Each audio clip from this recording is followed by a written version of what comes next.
Hi there, welcome to Say It Right. Today's word is onomatopoeia.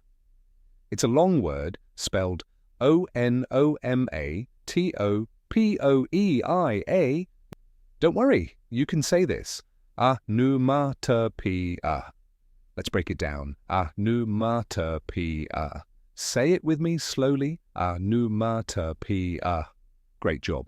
Now, what does onomatopoeia mean? Onomatopoeia is a noun. It means a word that sounds like what it represents.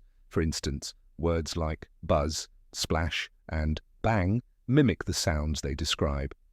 Here are two examples. One, the word buzz is an example of onomatopoeia.